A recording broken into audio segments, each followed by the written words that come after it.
నమస్తే. పార్లమెంట్ ఎన్నికల్లో విజయం సాధించి ప్రధానమంత్రిగా మూడోసారి ప్రమాణ స్వీకారం చేయబోతున్న నరేంద్ర మోడీ గారికి, ఆంధ్రప్రదేశ్లో నాలుగోసారి ముఖ్యమంత్రిగా ప్రమాణ స్వీకారం చేయబోతున్న చంద్రబాబు నాయుడు గారికి K5 ఛానల్ తరపున హృదయపూర్వక అభినందనలు.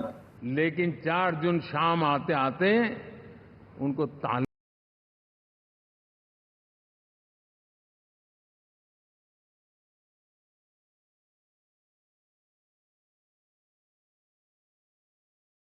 మన K5 ఛానల్లో ముందే చెప్పాము, పిఠాపురంలో పవన్ కళ్యాణ్ గెలుపు పక్కా అని. నగరిలో రోజు ఓడిపోతుందని అదే నిజమైంది. పవన్ కళ్యాణ్ని గెలవనీయకుండా ఉండడం కోసం చేయని ప్రయత్నం లేదు. కోట్లాది రూపాయలు మంత్రిళ్ళకు ఖర్చు చేశారు, అధికార దుర్వినియోగం చేశారు. అయినా పవన్ ప్రపంచాన్ని ఏమాత్రం ఆపలేకపోయారు.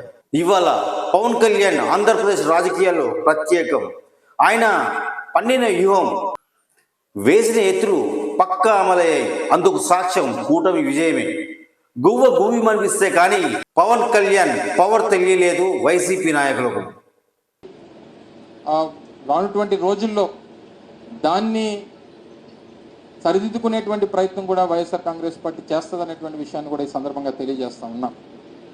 ఈరోజు అనేక నిర్ణయాలు వైసీపీ వ్యతిరేక ఓట్లను ముమ్మాటికి చీలనివ్వం, జగన్ గద్దె దించి తీరుతా, వైసీపీ రెక్కలు విరిచి తీరుతా అన్న శపథం నెరవేరింది. వైసీపీ పార్టీ ఫ్యాన్ రెక్కలు విరిచి విసిరిపడేశాడు. ఆంధ్రప్రదేశ్ ప్రజలు అహంకారానికి గోరి కట్టారు, ఆత్మగౌరవానికి పట్టం కట్టారు.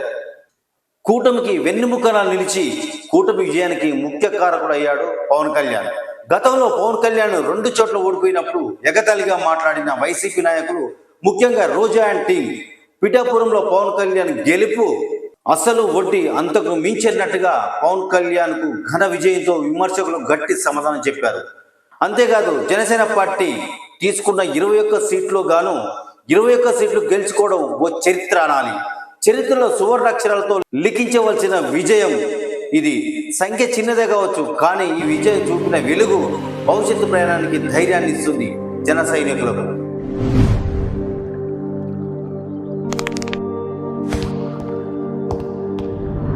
మీసోలవాడు కొమరం పులిలో పవనన్నొస్తుండదిగో భగత్ సింగులా.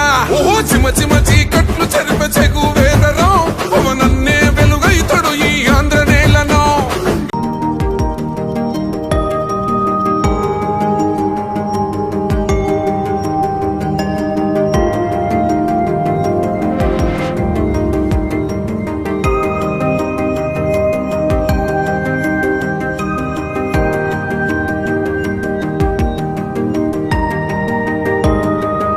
పవన్ కళ్యాణ్ విమర్శించిన వైసీపీ పార్టీ నాయకులకు చెంప చెల్లున అనిపించినట్టుగా సమాధానం చెప్పారు పిఠాపురం ప్రజలు.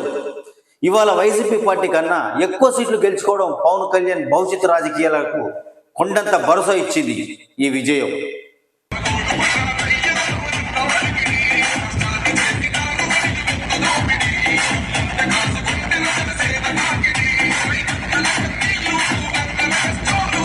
విజయం అంటే ఇంటి ముందు గొలుసు పెట్టి కట్టేసుకుని కుక్క పిల్ల అనుకున్నారు వైసీపీ నాయకులు. విజయం ఎప్పుడు ఎవరి సొత్తు కాదు, ఎవరు నిజేతగా ఉంటే వారికి బానిస అవుతుంది అనేది ఇప్పటికైనా తెలుసుకోవాలి వైసీపీ నాయకులు. ఇటు ఆంధ్రప్రదేశ్ రాష్ట్రంలోనూ అటు దేశవ్యాప్తంగానూ కూటమి జోరు కొనసాగింది.